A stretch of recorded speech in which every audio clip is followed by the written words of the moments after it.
Hello and welcome to today's Polkadot video where I'm simply going to look at which were the most rewarding crowd loans that have happened on Kusama. Okay, we're going to look at that. Now we don't know the ones on Polkadot yet because none of these are trading yet. So because none of these are trading, obviously we don't have the numbers. And we need to look at the Kusama ones, what we've got so far. And then we'll talk about the Web3 grants to see which ones have delivered their first milestones from the ones that have received the grants, at least from wave 11 and wave 12, which are the latest waves as part of Q3 and Q4 of this year. And then we'll take a look at Polka Project as well, just to see if there's anything new which looks tempting, which has been recently listed on Polka Project and which is developing at the moment. And of course, we have to look at the keyword, which is substrate. But before we get in, let's take a look at the crowd loan rewards. Okay, so we've got Moonriver here sitting on the top still, right? There's nothing that could beat Moonriver so far, and maybe there will be something that will beat Moonriver, although I highly doubt it. The only thing that might do quite well and might take second place from Calamari is possibly a BitCountry Pioneer, just because of the metaverse hype, depending on when they're listing, right? If they're going to list in January, the metaverse hype and trend is here to stay for the next, at least for the next 6 months, in my opinion, possibly even longer. It's possibly just getting started, and we may even see the hype really take off maybe in 6 months to 1 year. But to me, if you're one of the early ones, like if you launch, let's say, for example, in the next 2 to 3 months, I think you've got a really good chance to do really well, because we've seen projects like Remark do exceptionally well. So that's why I think that as soon as you mention the word metaverse, you're just popping in price, right? And of course, if you've got the token tradable on exchanges and it's on decent enough exchanges, right? It can't be on some random low market exchanges, right? It needs to be, or low volume exchanges. It needs to be somewhere decent, like KuCoin, like maybe not Gate, I would say maybe something like Huobi. If it's on Binance, of course, that's already huge, right? But yeah, not all of them can afford that. So yeah, that's my point, right? It's just, if we get a listing on a decent exchange and you're focusing on something related to metaverse, be it you're developing a metaverse, or be it if you're a metaverse platform, which is quite huge, right? This is what Pioneer are going to do on Kusama, then you're likely going to do well. But we won't really know until they list, and depending on when they list, right, what happens in the market. Okay, so yeah. And by the way, if you have any questions in the live chat, please fire them away. I am looking at the live chat, so I'll be able to answer your questions. It doesn't matter if it's not related to the topic that I'm discussing now. It could be anything related to Polkasama. I'll be happy to answer if I know the answer. If not, I'll try and get the answer. So yeah, Moonriver at $3,000 reward per KSM at the moment, even with the token price of $215 at the moment on average, right? So even after we've had this crash, it's still very profitable, right? It's just very hard to beat that, right? And the all-time high was 6,920 for each KSM you contributed. That's at the all-time high price of over $500. Calamari at the moment still very profitable, 210. And by profitable, the best way to think of it is this, right? So let's assume the average price of Kusama was $350, right, when you were contributing to the crowd loan. Now it could have been less, it might have been more, but let's say an average of around 350. At least for the last few rounds, it was trading around that, right, between 350 and 400. But now let's assume that you're staking at each 1 KSM, okay? Because this is reward per KSM here. So if you are staking 1 KSM, you're getting 20% per year, which means that the price of 350, assuming that the price would be stable, of course it could fluctuate, you're getting $70 after 1 year, okay? Each 1 KSM generates you $70 USD. And here, Moonriver is generating you at the moment at least $3,000 for each 1 KSM, okay? It would have generated you 6,920, so that's a lot higher than if you are staking Kusama. And this is why these crowd loans are so good, and this is why I always tell people about these crowd loans, because it's better than staking, right? At the end of the day, you're getting these airdrops, and they're worth more than your staking rewards. Okay, and Calamari is currently worth $210 for each 1 KSM. So even at this low price of only 2 cents, 2.1 cents to be exact, trading on average here across all the different exchanges, down 66.2% in the last 7 days, it's still much more profitable than if you're staking Kusama and not doing anything, right? The advantage with staking Kusama is that you've got the funds available to you within 7 days if you're on stake, whereas with the crowd loans, you're stuck for 11 months. But look, 210 even now is huge, right? Although the majority of people probably sold the unlocks for both Moon River and Calamari within the first day, maybe even within the first few minutes, maybe within the first few weeks, who knows? But even then, it would have been better than what it is now, of course, because of this market crash. So yeah, all-time high for Calamari, 713 if you manage to sell your staking reward at the top for each one KSM, which is already a humongous reward. Remember, I was telling you 350 on average, so you're getting over 2x your KSM at the beginning, right? At the beginning, you're getting over 2x your KSM, and this is from selling 45% of your KMA holdings if you were to sell everything, right? So you're getting pretty much your Kusama back. Whatever you contributed in Kusama for Calamari, you're getting that back and you're letting the rest ride. You're letting the rest of the 55% of your KMA tokens ride with each unlock that you're going to get, of course, every 8 weeks. The next one's going to be sometime in January. Genshiro, 188. And this is because Genshiro is already trading. Okay, it's already on KuCoin. It's trading at 7.4 cents. I know it was around 11 cents during the crowd loan. So it's doing really well. But of course, with the market crash is down. So again, all-time high 188. So you'd be getting 188 for each one KSM, which is again over 2x your contribution if you were to stake. Over 2x your staking reward. So yeah, absolutely amazing here with the crowd loans. Shiden Network, even after this humongous dump to $2, 144. So again, over 2x your staking reward of the average price of 350. All-time high, 585. Okay, so that's huge. That's huge. That just shows you if you're selling early, you can get a benefit, right? At the end of the day, I'm not saying to FUD the project. You're selling because you want to lock in that profit because you've locked your KSM for so long and you don't know how the project is going to be performing. Well, sorry, not how the project is likely going to perform well, how the price is going to be performing, because that's something that the devs can't control. It's as simple as that. That's why nobody wants to talk about the price in the main groups, because they want to talk about the tech. They want to talk about development, right? So yeah, all-time high, 5.85, really good. Guild Protocol, they've had VCs, and even with VCs dumping, 245 all-time high and 136 at the moment. Okay, so I believe that the VCs didn't get their full unlock yet. If I'm not mistaken, I think it was just the crowd loan contributor. So that might be the reason why we didn't get a huge dump from Guild Protocol yet, because the VCs got in extremely low at like 50 cents or 40 cents per token. And this thing was trading at like 13 bucks, all-time high, 13.50 I think it was, or 13.60 on MEXC. So yeah. And then it managed to stabilize around 10 bucks for a while, and now it's 5.44 with this crash, which is still great considering that VCs have invested in Guild Protocol, and considering that only 3% went to the crowd loan contributors, which was something I was definitely against. And look, it still did well. So once again, this just shows you that even at the current price, you're getting almost 2x better than your staking rewards, which is roughly maybe 38% here, because remember, staking rewards for Kusama are around 20% per year. APY, so killed here with 136, you could say roughly around 38% here. So yeah, of course, this is at the cost of locking your Kusama for 11 months. We can't forget that. Now, next up, Karura, 6th position.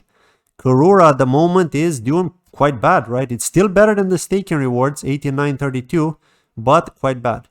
However, the all-time high was 290, so you had plenty of opportunity to sell that initial unlock in order to get more than the staking rewards, right? To get enough value out of your locked up KSM and then let the rest ride. Kala Network, less than the staking reward, 68.95. Okay, so here we go into this territory where things are just doing worse than the staking rewards that you're getting if you're staking Kusama, right? And we've got these projects here.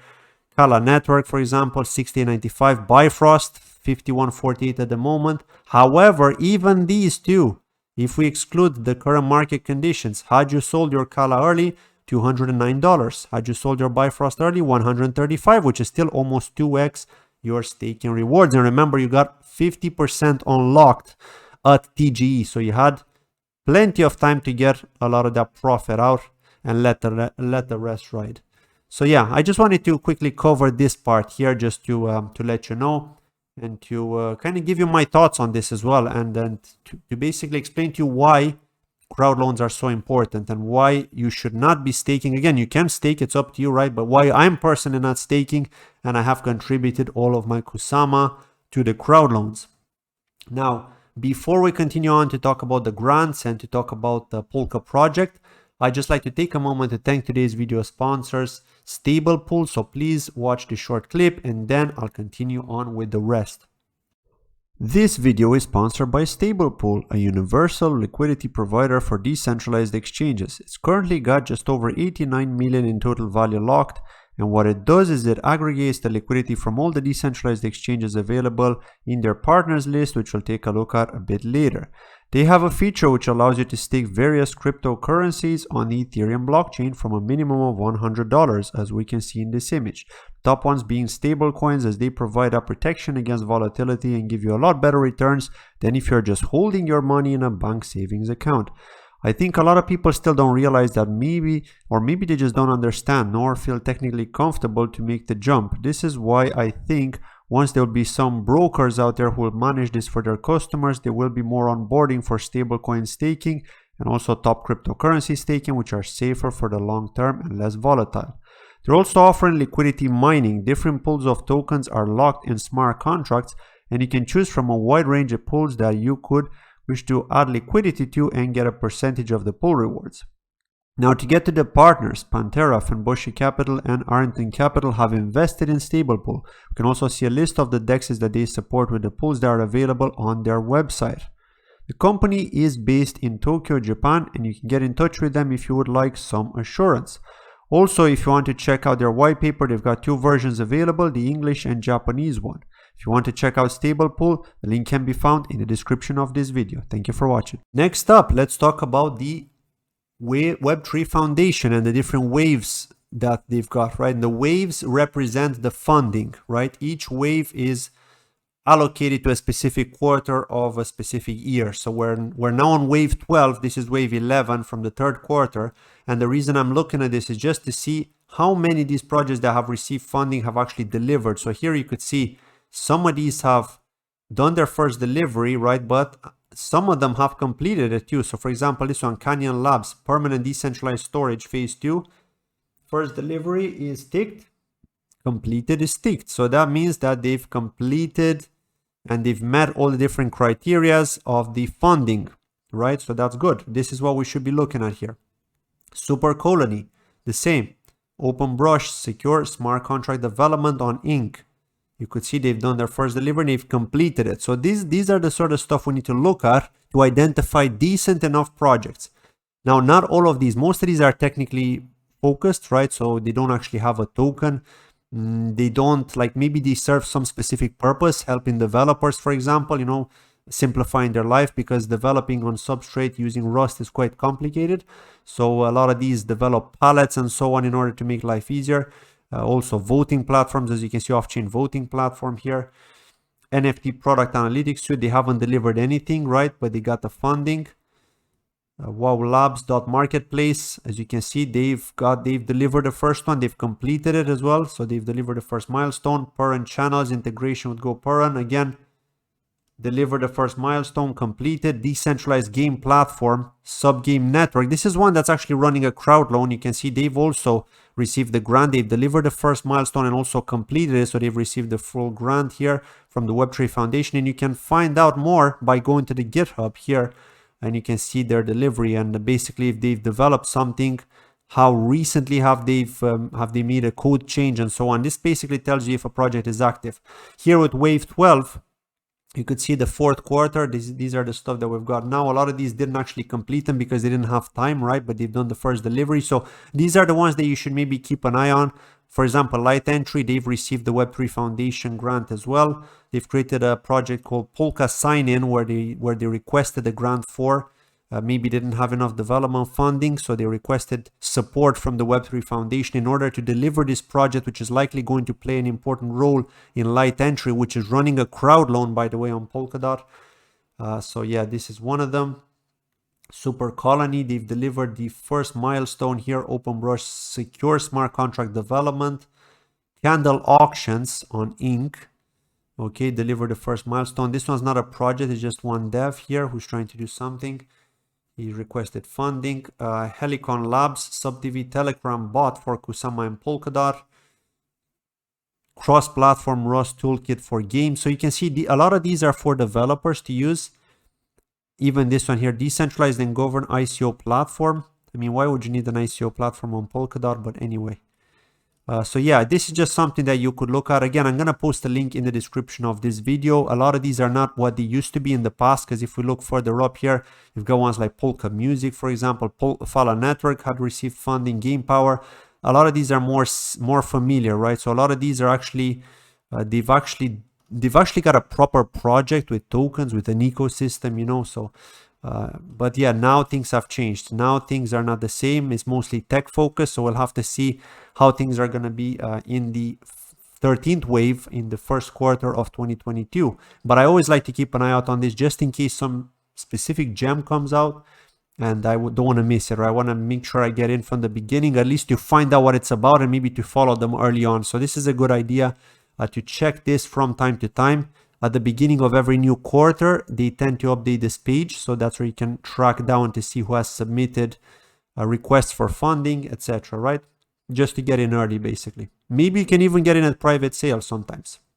But anyway, next up, Polka Project. Again, this is another source of information where you can get the latest projects that are developing, not necessarily on the Polkadot ecosystem. Some of them are trying to ride the hype name. Again, this one here, Polka Seed. Polka Seed is the first decentralized multi-chain IDO platform for crypto projects on Polkadot and Kusama. But again, they're not substrate based, they're a dApp. I mean, how do I know really that there's going to be a project on Polkadot and Kusama that wants an IDO if every legit project should actually be substrate based, and aside from that, they should try and become a parachain or at least a parathread, right? So come on, don't tell me this is legit. Like, in my personal opinion, I just don't see this as a legit project, right? Maybe to some people, but just not to me, right? It's a dApp.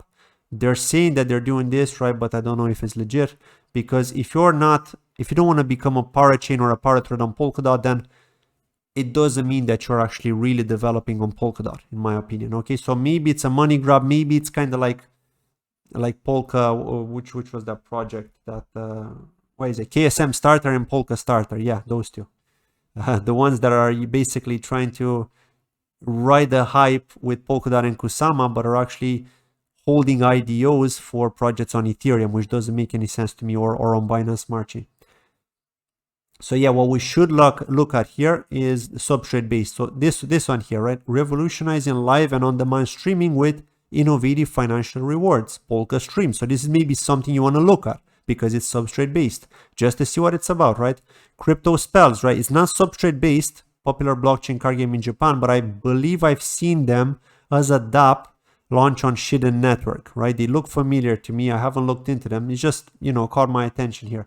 Polka Fantasy, dApp Gaming, NFT. So again, best Japanese NFT cross-chain marketplace and multiverse play-to-earn games. A lot of these are NFT focused, as you can see here. A lot of these are NFT focused. Pink Node, again, another one that some people in my community have been talking about quite a lot. I've looked into this as well. I have not done a review on this. What else? Parallel Heiko, of course, we know about that. Kilt, we know about that. Ceres is one I've been covering quite a few times. I've got an upcoming video on this, by the way, with an update. Bison Trails is one I have not looked at. Everlife AI, so you see it's substrate based. So yeah, this is what you should really look at. Anything that's substrate based. .mog, I've covered this a while back too, substrate based. And gaming. So yeah, basically try to look for the ones that are substrate based, because that gives them more credibility. Although I would argue that Polkadot is not really credible. In my opinion, it's mostly hype, but it is a meme, right? They never claim to be something else than a meme. They're saying it's DeFi, but yeah, it's a meme, and they're saying they're substrate based. Although it is an ERC20 token, because the only way you could get it is through Uniswap, right? Kala Network and all of these. So yeah, this is basically what you should look at. Again, if you go to the Crowdloan tab here, in the Crowdloan tab, we don't actually have any of the upcoming projects that want to launch Crowdloans. I thought we would find that, right? Normally, you think that by looking at the Crowdloan tab, you can find the list of projects that want to launch Crowdloans, but no, it's not the case, and now it's not loading for me. I don't know what's going on. So sorry about that. But yeah, I mean, I just wanted to basically quickly cover this information. Again, if you go to substrate based here, It'll tell you all the projects that are substrate based, but be careful because not all of them are launching on substrate. They're saying that they are, or maybe they have plans to do so, but are not at the moment. Okay, so that's one of the downsides. Unfortunately, you have to be very careful not to fall into that trap and then to see the price just take a plunge if they have a token trading, and then you're left bag holding, because that's usually what happens. So yeah, just wanted to quickly do this video. And again, just in case you had any questions in the live chat. And that's it from today's video. Thank you for watching, and I'll see you in the next video. Take care. Bye-bye.